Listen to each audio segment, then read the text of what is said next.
Amigos e amigas, um assunto realmente polêmico, difícil,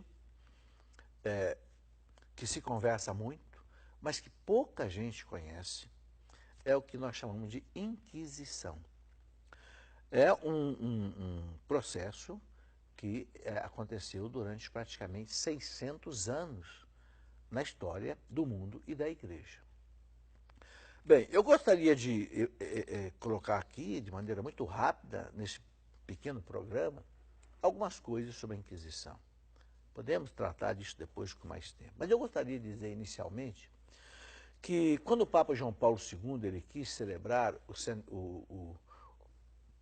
o milênio, né, o segundo milênio da Igreja, no ano 2000, o Papa João Paulo II ele queria pedir perdão ao mundo pelos pecados dos filhos da Igreja, não pelos pecados da Igreja, porque a Igreja, o nosso credo diz que a Igreja é santa. Creio na Igreja una santa. A Igreja não tem pecado. Quem tem pecado são os filhos da Igreja. E o Papa queria pedir perdão ao mundo pelos pecados dos filhos, como realmente ele fez. Só que ele fez o seguinte: no ano de 1997, ele fez no Vaticano um simpósio sobre a Inquisição. Ele queria saber a verdade sobre a Inquisição. Então o Papa chamou 30 dos maiores historiadores do mundo, independente de religião, de ideologia, de credo, de crença, de nação. Eu quero os 30 maiores historiadores do mundo. Cada um fez uma conferência sobre a Inquisição, abordando 30 temas diferentes sobre a Inquisição. Bem, foi publicado no Vaticano um compêndio chamado Le Inquisitione, 780 páginas. E ficou conhecido no mundo como o trabalho mais atualizado sobre Inquisição. Você imagina reunir 30 grandes historiadores. Muito bem, eu adquiri esse trabalho lá no Vaticano. Ele foi publicado na língua original de cada conferencista, francês, inglês, italiano, espanhol, etc. Com base nesse simpósio, eu escrevi um livro que eu chamei de Para Entender a Inquisição. E aí a gente entende que é completamente diferente o que está ali do que muitas vezes se coloca hoje nos colégios, nas universidades e etc. Bom, eu gostaria de colocar aqui rapidamente as razões por que aconteceu a Inquisição. Agora, é muito importante que tudo seja entendido no contexto da época. Porque, repito aqui, o maior crime histórico ou de historiografia que se pode cometer é alguém pegar um fato lá do ano de 1200, quando começou a Inquisição, e querer analisar com a mentalidade, com a cultura do século XX. Não vai entender nada, vai interpretar tudo errado e vai fazer a maior injustiça histórica sobre esse acontecimento.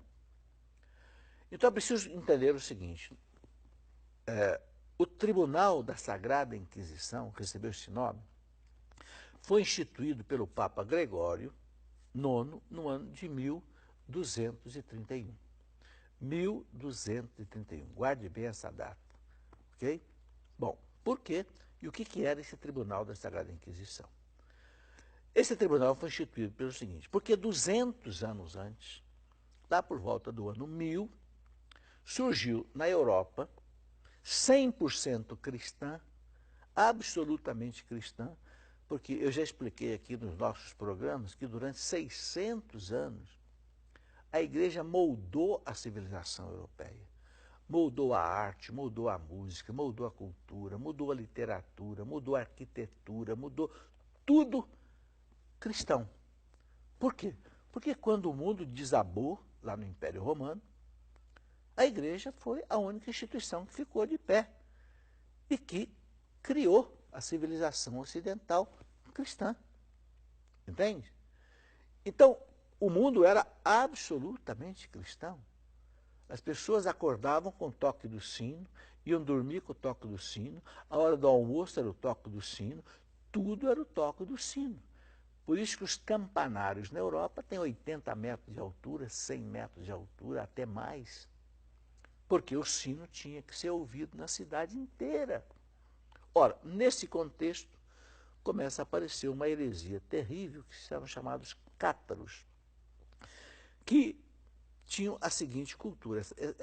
Essa mentalidade cátara veio lá do Oriente, do chamado gnosticismo, onde se acreditava no seguinte, que há dois deuses.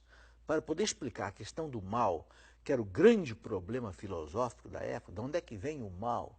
Se o mundo é bonito, não é que vem o mal? Então, essa heresia que entrou dentro da igreja explicava o seguinte, é que existem dois deuses, um Deus bom e um Deus mau. Bom, já começa errado, que Deus é um só e é bom. Mas dizia, há dois deuses, um bom e um mau. O Deus bom, ele só criou coisas espirituais, e o Deus mau só criou coisas materiais. Então criaram um confronto entre a matéria e o espírito. Então a matéria era considerada má. Então, esta anti-igreja que se criou, que era a anti-igreja dos cátaros, defendia que tudo que era material não prestava porque era coisa dos maus, do Deus mau.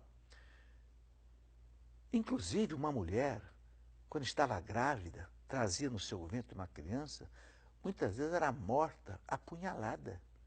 Por quê? Porque era considerado que ela trazia no ventre uma obra do Deus do mal. Ora, isso causou na cristandade uma revolta tremenda. E o que acontecia? Os reis cristãos, que também eram cristãos, né, muitas vezes colocavam esses líderes cátaros na fogueira. Isso 200 anos antes do Papa instituir o Tribunal da Sagrada Inquisição, que eu já expliquei, que foi no ano do 1231. Lá no ano 1000, o rei francês já tinha colocado 13 líderes cátaros na fogueira. E o povo aprovava isso.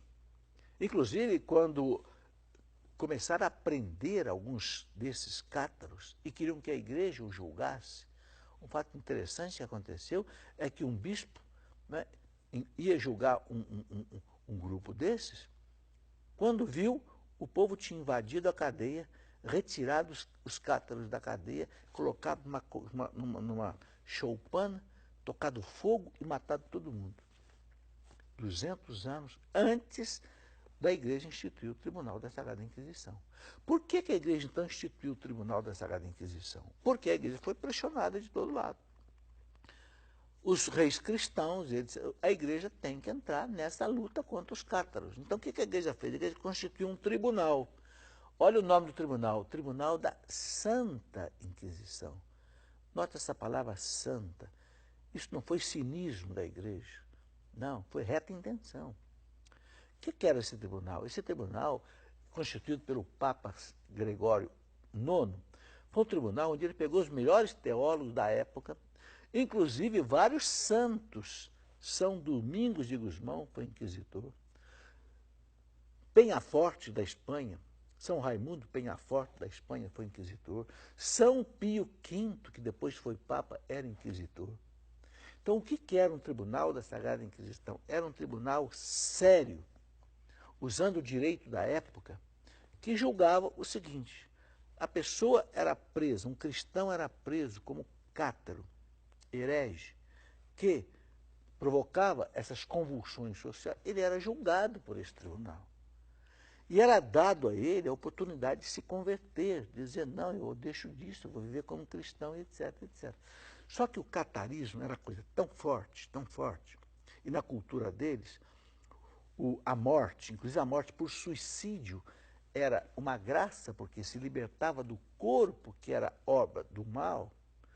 Então, muitas vezes, preferiam morrer mesmo do que deixar o erro.